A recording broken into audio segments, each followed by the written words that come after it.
I'm trying a new angle of things, and I don't know how I feel about the door, because if you look at the door, I have like a blanket over our French door because our bedroom is in there, and it gets really bright, so I like to cover that up. But I'm in a new spot. I feel like it's more cozy over here. This is my desk, and then I have like cute things back here. I don't know. I'm just here. But welcome back. We are going to be filming another episode of my Saturn return story. So it's been a while, but last time I was talking about how I met the love of my life. And then before that it was a lot of trauma, but you know how it goes. So this video, I really want to talk about an experience that I had that changed how I viewed relationships. It changed how I viewed love. And I truly just feel like I was lied to by society, by the world. I don't know. People like to say the relationships in movies and all of that is not possible.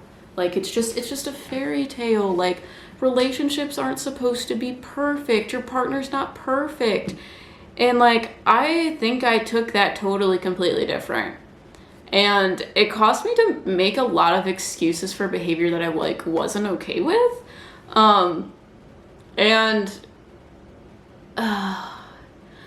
Once I like had this experience, which is kind of a weird experience. So if you don't know me, I'm a psychic medium, and I'm going to be talking about a past life that was like infiltrating my brain. So I know that's a bit different, but seeing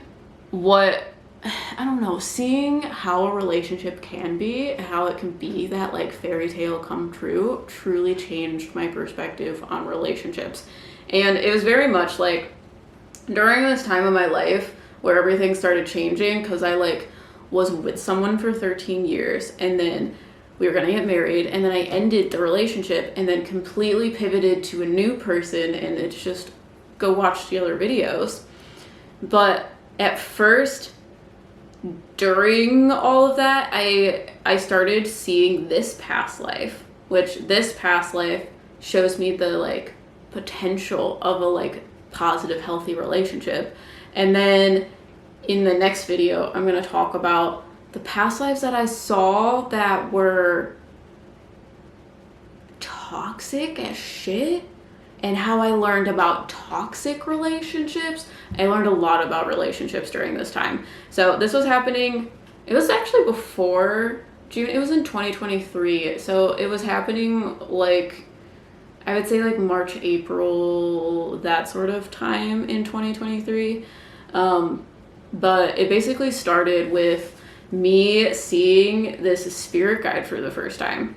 So this new spirit guide came forward, and the way that I saw him initially was basically I saw this like silhouette, and then behind him was this gold light. So the gold light lit up his silhouette, and his silhouette was either like black or white, depending on like the lighting or whatever. But I couldn't see what the silhouette was. I just saw the light around him, which I realize is kind of how I see a lot of spirit guides. If how they look isn't important, and just like I need to tell you information with color, that's usually how I see spirit guides. But initially for this spirit guide, I saw him just like a yellow silhouette. So I started seeing him, and I'm like, oh my god, I have a new spirit guide. I need to ask everyone about it. So I asked everyone that would like give me the time of day, that was intuitive at all, or comfortable in their gifts, or just would give me a reading about it. And no one really could like talk to him yet, which is kind of like what I think why he like was showing up the way that he was, because it was important that his story like get drawn out and be revealed within time, which is probably why I didn't see him fully when I first met him, and I just saw the color around him, because it was basically like, hello, I'm coming in. So I saw him like this, and I was like, okay, since you won't like tell me anything else, would you by any chance just tell me what your name is? And if you guys know me, I'm terrible with names. I'm terrible with names with living people, and it translates to mediumship for me. It's very much like you could tell me your name, and then like 3 weeks later, I'd be like, I've been avoiding using your name because I forgot it and I felt like you would be mad at me. So that translates in my mediumship as well. So I was like, can you give me a name? And the way I usually ask them is show me like some sort of sign. Show me a sign of what your name is and it'll be great. So I was on TikTok after asking him this, and I got this weird TikTok that literally just started talking about weird names. Weird. And the weird name was Prince. And Prince came up and I was like, oh my god, your name is Prince, isn't it? So I started calling him Prince. This was Prince. Which was so weird. And I don't know, it became sort of like a sign and symbol, which we'll see while the story like progresses, that Prince was important to the story. And a lot of times people like ask me like what their spirit guides' names are and things like that. And there's so many mediums that are like, well, names for spirit guides aren't important, so you can call them whatever you want. That's a human thing. But I kind of disagree. I agree, but I disagree. I agree because, like, yes, they are just energy. They are just like a spiritual being, and they have lived so many different lives and probably have had so many different names that piece of information isn't always important, but it's important for human beings. So a lot of times, a name that they give you will be important information for you to know of how they help you. Maybe like a certain life that's important from their existence that's going to help you, etc., etc., etc. And this is like one of those examples. He told me his name was Prince because that was going to be important later on. He didn't want to give me like his actual name yet. He just wanted to give me Prince because his story needed to be revealed within time. And if they started giving me too many details, it would start too soon. So eventually I started learning more about this spirit guide. I started seeing, he started telling me that he was like the prince from Tangled, like the Rapunzel story. I think it's Flynn Rider, which is also funny because he looks just like how he told me what his name is. He didn't tell me his name was Flynn, but he did tell me that he was like Flynn, which is, he's like a prince, but he's not actually a prince. I honestly should look that up to like see so that I can remember that, but I specifically remember him being like, I'm like Flynn Rider, ah ha ha ha, and I'm gonna save the princess from the castle, ah ha ha ha. And the sarcastic laugh is warranted because like, because all of this like was used later on as signs and symbols, and that's the stuff that like just absolutely like freaks me out. Because yeah, I could sit here and tell you like, oh, I'm just like making up names for your spirit guides, or oh, I'm just making up names for my spirit guides, you know? But it's when they do shit like that where it just like fits into a story you don't know is gonna play out yet. It's just a little bit too weird for me. Yeah, so, but I remember looking it up and him being like, he's like a prince, but he's not a prince. But the thing that's like super important is that he's going to save the princess from the castle that they're trapped in. Sorry, I'm like looking up what it says about him because it was just, it's so weird. I don't know. I think I specifically looked up, is Flynn Rider a prince? Because that's when I started putting two and two together of like, oh, your prince, the spirit guide that was told me that he was prince, is Flynn Rider a prince? He's officially considered a Disney prince, though he initially presents himself as a thief named Flynn Rider in the movie Tangled, where he starts as a commoner. He is revealed to be of royal blood, the long-lost prince of the Dark Kingdom. And if you know, you know how this just like fits so perfectly into the story, because it explains his story before I even knew it was a story. But that is exactly like what I like read when he was like, I look like Flynn Rider. And I was like, okay, but is your name Flynn? And he was like, no. And then he would go away for a few. But it wasn't until like, I don't know, like the first time I went to the Conjuring house, I specifically remember this happening because this is when I started having like really weird dreams. So right before we went to the Conjuring house, I started actually seeing what he looks like, because he told me that he looks like Flynn Rider. So I was like, okay, I don't know that I believe you. And then I think that's like about the time where like Hogwarts Legacy came out or something. And he started telling me that he looks like Sebastian. And he like told me that his name was Sebastian. So once I figured that out, I started having crazy dreams about him. It was like, he looked at me and was like, you started playing Hogwarts Legacy? You see that character, Sebastian? That's me. That's actually my name and exactly what I look like. And he looks like that. I started seeing his face after that. I started seeing this man that had dark hair. He had like a middle part sort of. I don't know if it's like too dorky to like say that, but he looks like Sebastian from Hogwarts Legacy, but he also kind of looks like Flynn Rider with the like hairdo, you know what I mean? But he has darker hair. I don't know. But the second I saw his face, I started remembering a past life that I had with him.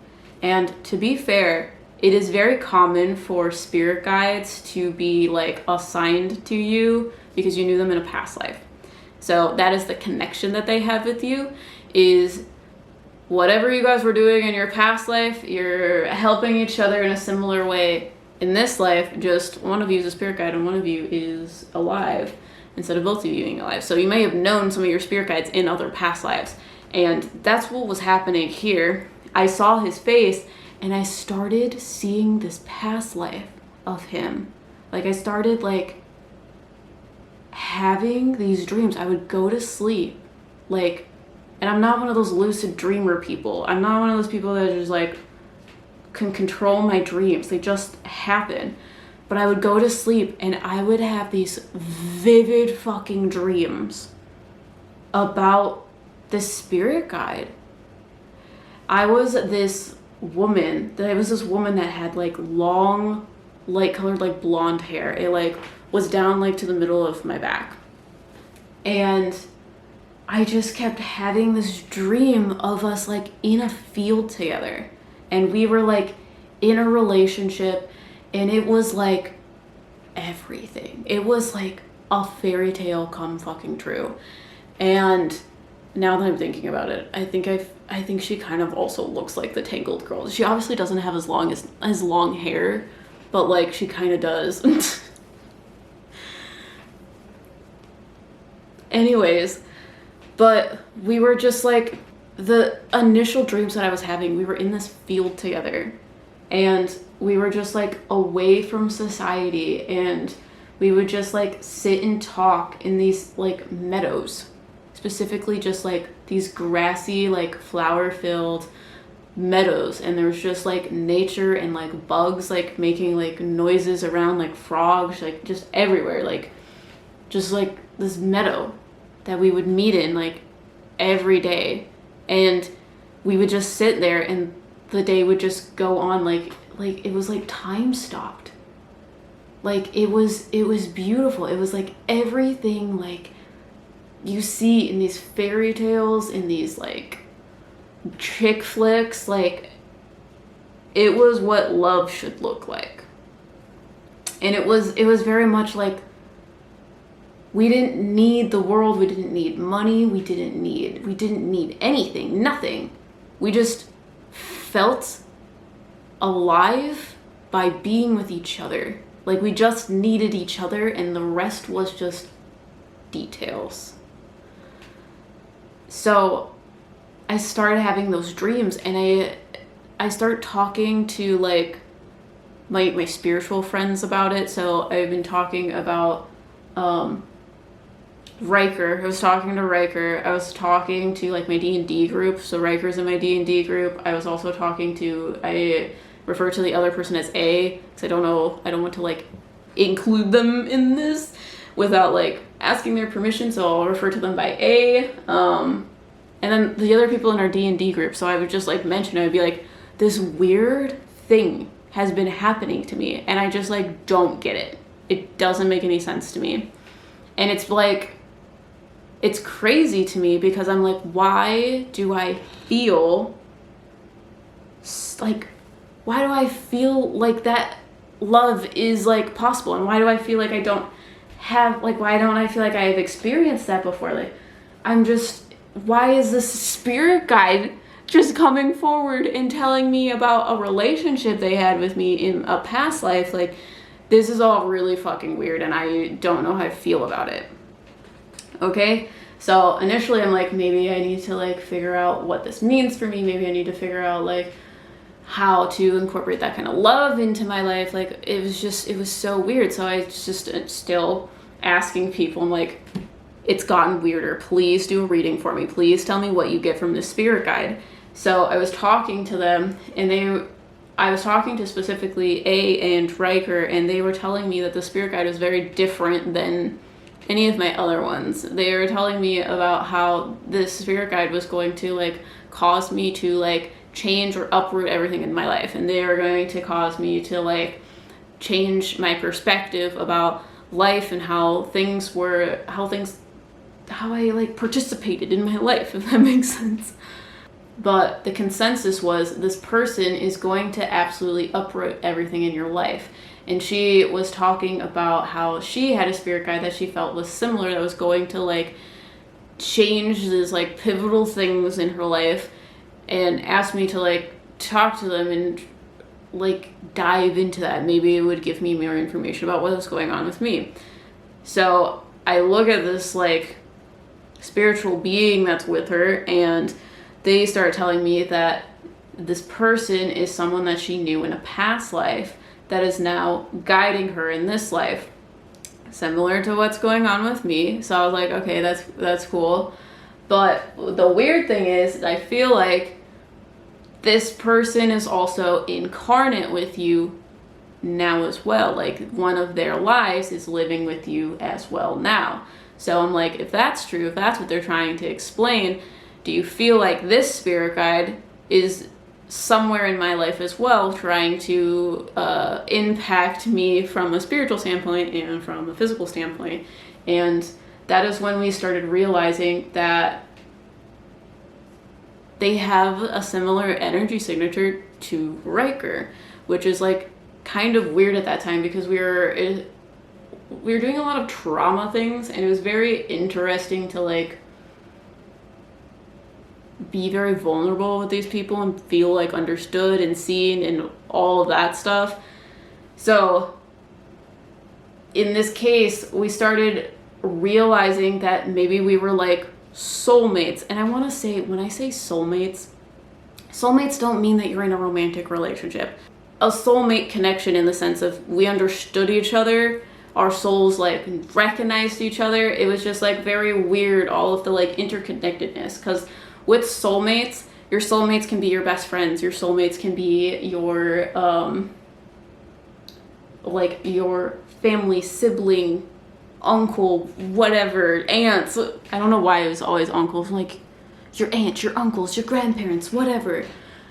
It can be anyone in your life, but when you finally meet them, you, for the first time, feel like you've been seen.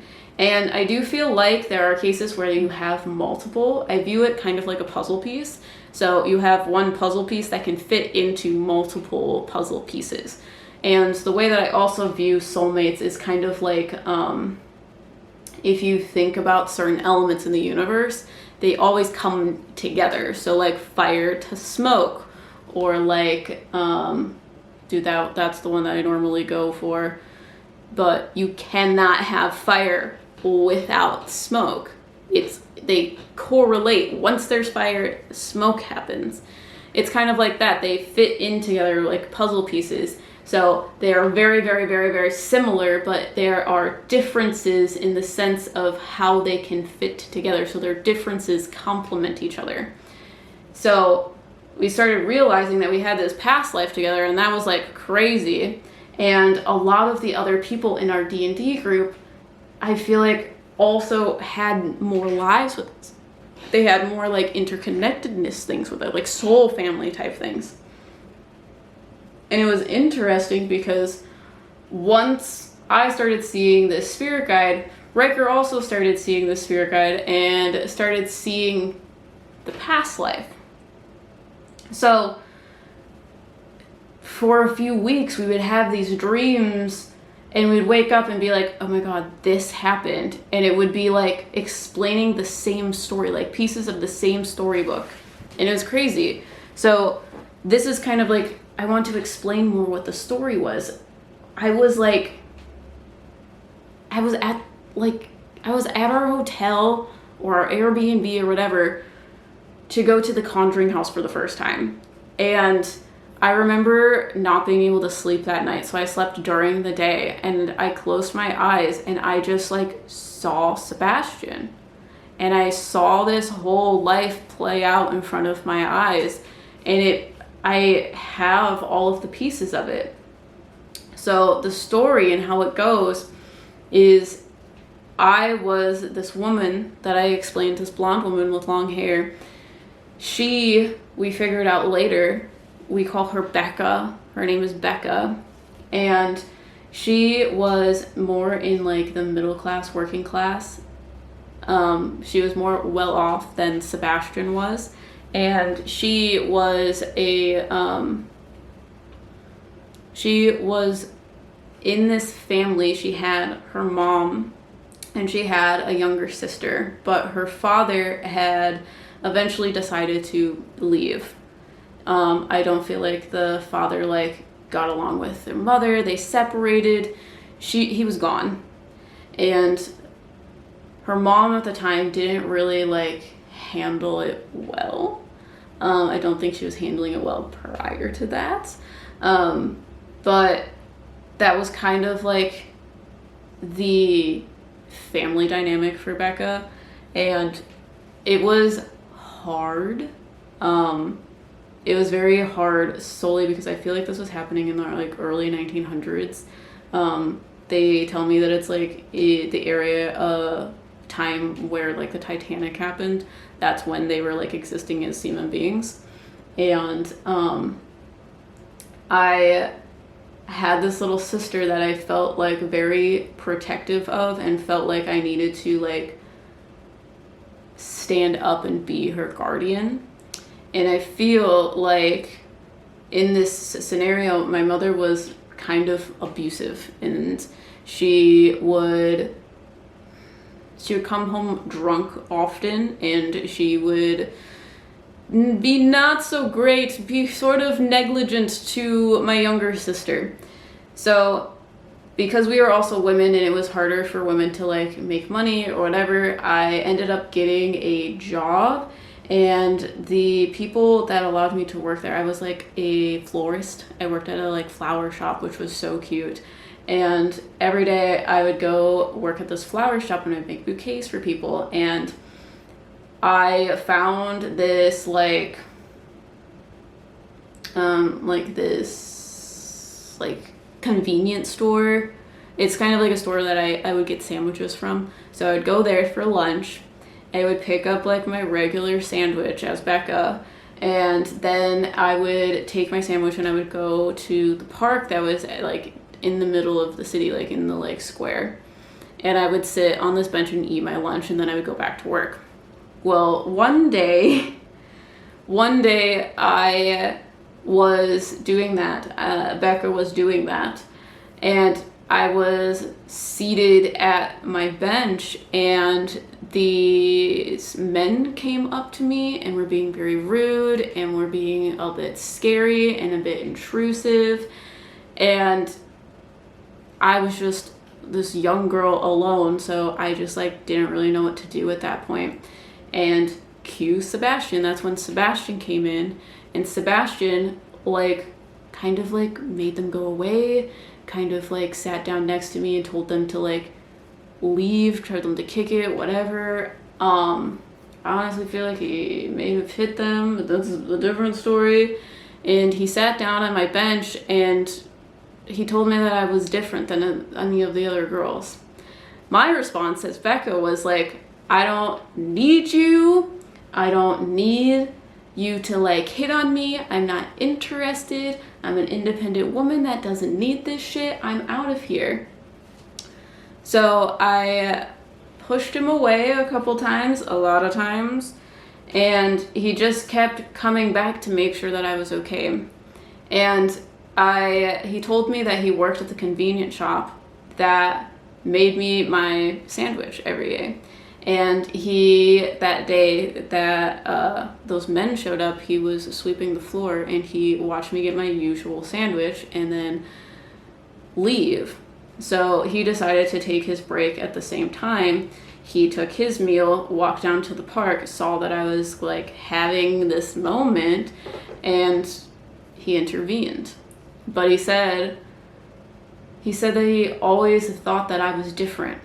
He always saw, like, it was like he saw my soul without even me, like, talking to him. And he knew, this is silly, he knew my regular sandwich. I don't know what it was, but he would, like, tell me that. And initially, Becca was like, absolutely, this is so weird, stop stalking me, I don't need you. But eventually, I started talking to him. I started having a friendship with him, and it kind of just like mended together from there. And eventually that bench in the park, it became our bench. So I would go get my usual sandwich from the convenience store that he worked at. He would take lunch and we would go eat lunch on this bench every afternoon, every time we were working. And we started becoming inseparable. And I remember talking to Riker about this one of like, they saw this memory, this dream where Sebastian was taking, like, Sebastian would bring me like the gifts and stuff. Like I said, we would go to this meadow after work. We would go to this meadow and hang out because it was away from society. It was away from the city, and the city was not really good to us. We were both a part of abusive families. And that is when he would like bring me like bouquets that he like got from the field that we like hung out in every day. But one of the sweetest things that Riker was telling me about that they saw was he would pick up like storybooks for my younger sister, and we would read them together on the bench, and we would imagine how our lives would be in that fairy tale. So the love that I was experiencing in this past life, it was felt. It was like I was really in the past life. I would dream about this. It was so incredibly vivid. It was not like a normal dream. It was like actually happening. And the story gets a little bit harder before it gets easier. But there was a period of time where Sebastian was having problems with his family. So Sebastian was more of a low-income household. They were more under the poverty line. And in his household, his mom had died when he was very young. And they specifically told me this in like the Zuko sort of way. So they're like, his life is similar to Zuko, where the mother, like, I know she didn't die, but like when he was very young, the mother was out of the picture. But Sebastian's story, his mother died when he was very young, but his mother saw him. His mother understood that he was different, that he was like more feminine, that he was more, he wasn't this like macho, like sports dude, that his dad understood. So his life, his family life, he had his dad, who was the drunk abusive in this situation, and then he had his older brother. And his older brother was more so the golden child in this scenario, since his mother had passed. And they did not enjoy that Sebastian was more feminine. So he would get bullied a lot. He would get beat from his parents or his dad, because there's the only one left. He would get beat from his dad, his brother. It was not a good environment for him. So our relationship sort of was a secret from that. Because if they found out that Sebastian was in a relationship with the rich white girl, it was going to cause some problems for him, and it ended up doing that. So there was a time where his brother figured it out. His brother figured out that we were in a relationship, and his friends and him sort of saw it. So one night when Sebastian was coming back from the meadow that we were hanging out in, it was like dark, and he like was going up to his house, and they were there waiting for him.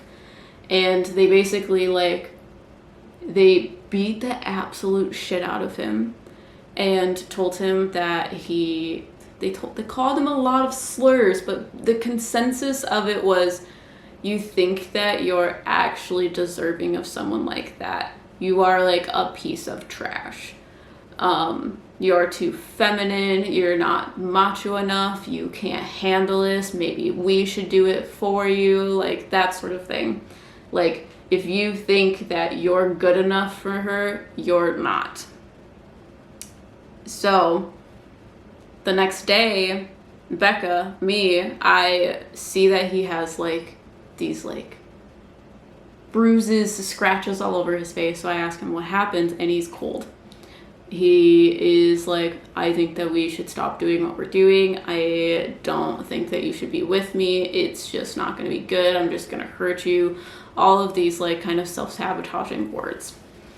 So I basically look at him and I'm basically like, you can have this moment, but I'm still going to be here waiting for you. Like, I'm going to wait for you until you figure out what's going on with you. Like, because I know that this is right. I know that this is what love is supposed to feel like. Like, I'll wait for you to figure it out. Because from Becca's point of view, he was just being silly. He was just like, he was scared. He was scared that he wasn't good enough, or that she wouldn't choose him, or whatever it was. But it was like, that didn't matter. Like, we were looking at being in the field, and society didn't matter. People's opinions didn't matter. Like, it was just us. We didn't need anything. So eventually he starts coming around. Eventually he starts not caring, and eventually he starts standing up for himself. And that's, I honestly want to say, because how I remember the story is when he was coming around, something worse happened to me. So we started hanging out back in the field again, and there was this one day that we were late. We were like past curfew, and for me as Becca, the thing that was very important to me was to make sure that I got home before my mother did, because I needed to make sure that my sister was okay, because my mother was a bit abusive and negligent. So I remember a lot of times I would come home and I would put her to bed early. I would put her to bed early, and I would tell her not to cover her eyes until I came and got her. Like, do not take the covers off your head. Do not look up. Just pretend like you're sleeping, even if you hear something happen. And I did it to protect her.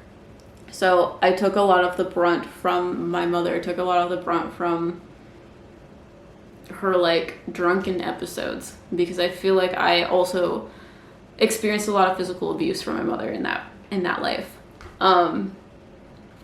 And I remember losing track of time as we did when we were in the meadow and the sun started going down. And when the sun started going down, I realized that we were past curfew. So we start running back to the house. I started freaking out, worried about what was going to happen. So he walks me to the door, and then I walk in and he leaves. He goes back to like his house or whatever, his family's house. But I walk in, and the dream goes, I walk in and I saw, or I heard, a tea kettle going off, like someone had left it on and there was no one taking it off of the like heat. I heard this tea kettle, and then the next part of the dream was essentially me like sobbing on the ground, and we figured out that the tub was full and the water was dripping on the floor, and it appeared that my younger sister had an accident and was drowned in the tub, but that was just a story that she told the cops. She was just, again, being negligent, being abusive, being a not so cool mom. Saying that it was my fault that I didn't come home, it was my fault that I was being negligent, that it was my fault that she died. So I remember in the dream that once I walked into the bathroom, I started sobbing, and I called for the police, and I like stood outside and waited for that to happen. And I just remember a whole bunch of lights happening and a lot of people asking questions. And once things sort of settled down, I remember Sebastian coming and seeing the lights flashing and held me. And we eventually moved on to like a different, like, we went somewhere to hide, we went somewhere to be alone, and we made an agreement that we would leave, that we would like flee from here, that we wouldn't be here anymore. So the second we could, the second we had the ability to, we did that. We went to his like work, and the woman that owned the shop, she owned the shop because her husband owned it, and then he passed. So then she was kind of like the person that like, I don't know, like owned it, but I feel like another man owned it. I don't know, it's complicated. That's not the point of the story here. But what's interesting is this woman that knows Sebastian from working, she gave us a shelter to stay in because I didn't feel safe going back to my house. Sebastian didn't feel safe going back to his house.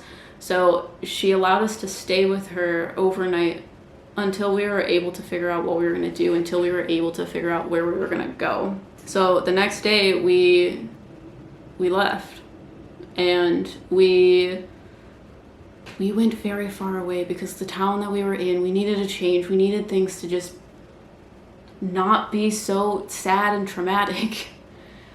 And we find this little house. This is very itty bitty. I remember having dreams where I would wake up and I would see myself in this little house. It was like the walls were like wooden, like it like almost like a wooden panel, if you will.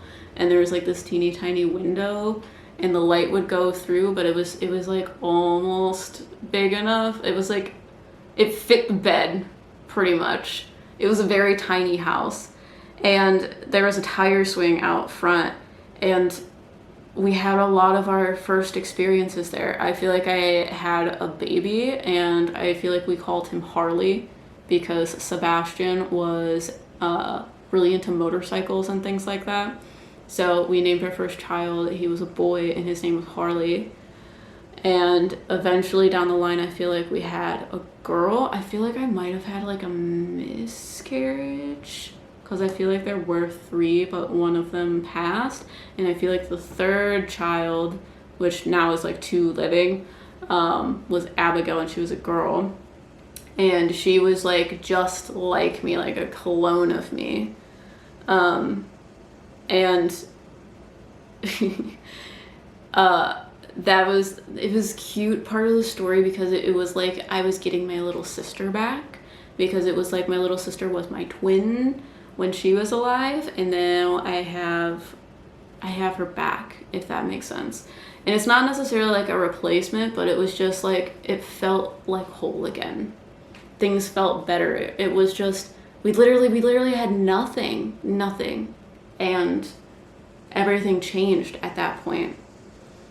But it's interesting because, like I said at the beginning of the story, like in the beginning he said that his name was Prince, and that he was like Flynn Rider from Tangled, saving a princess from a castle.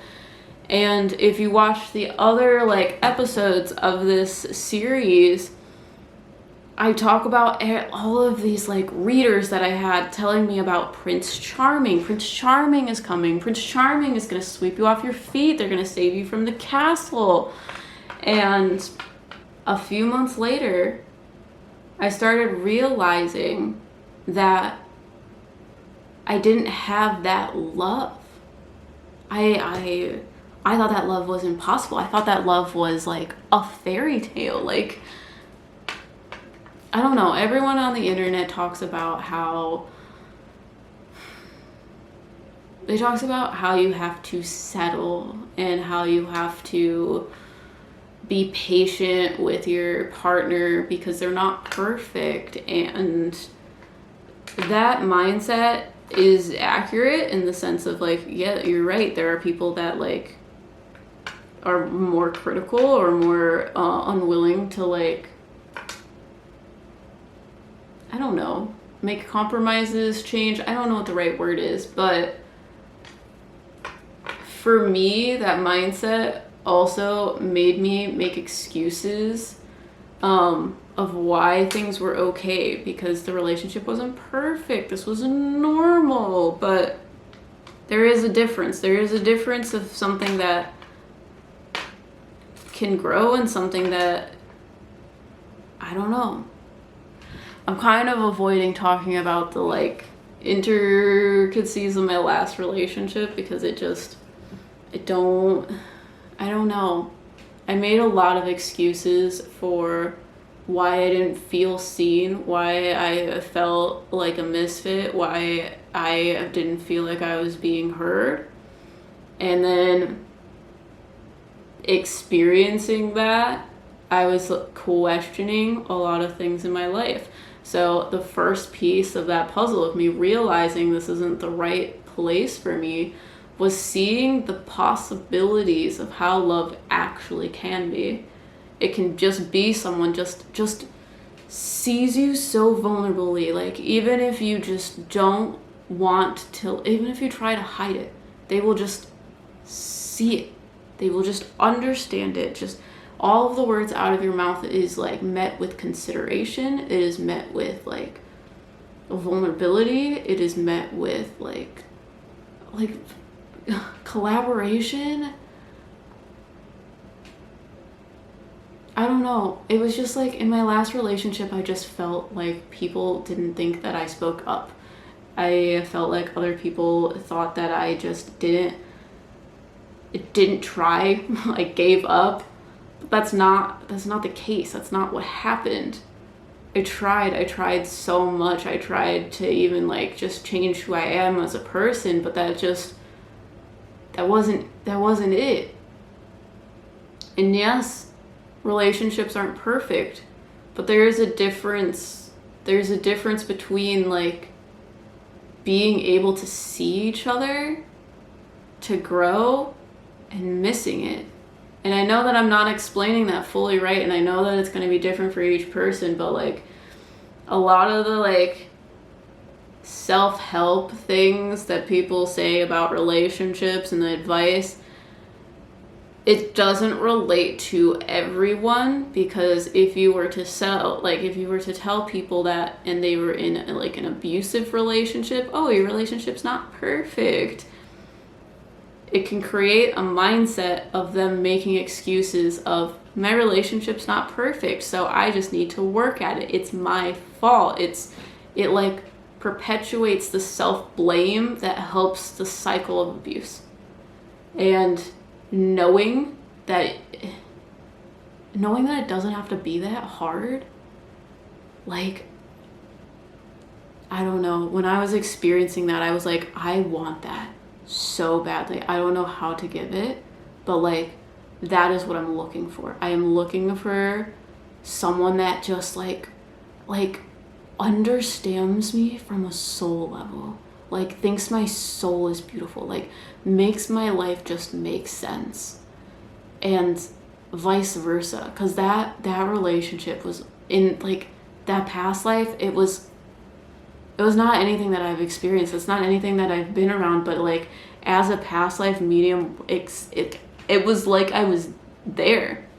Like I literally had dreams as if I was in Becca's body living her life, and I could feel what love could feel like. And it was literally just Prince Charming just sweeping her off her feet to go live happily ever after away from the like princess, like the castle. So a lot of our spirit guides use prince and princess as like nicknames for us. It's very much like Prince Charming is Riker and I'm the princess in the castle.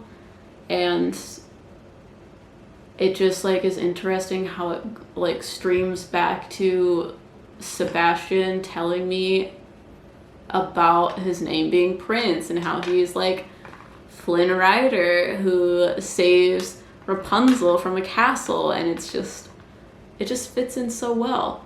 But that isn't like the full picture of why I decided to like change things, because like this also, it didn't just change my romantic relationships, it changed my like platonic relationships, my familial relationships, like every relationship in my life changed because I got these types of perspectives. And this one was very much like, this is what positive could look like. This is what healthy could look like. You could literally like live on the streets and have this love. And like, it is very much shown through my life with Riker, because it's like, I don't know, there was a time before I was like dating them where I like woke up terrified because I was like experiencing vertigo. Like, I literally would like walk 3 steps and the room would spin, which is not normal for me. So I like told them like, I'm scared, I don't want to be alone. And they literally like took work off. And they were like on the other side of the country. They were in California on the other side of the country, and they just sat in a call with me to talk to me so that I wouldn't be scared. Can you say how many people would do that for you?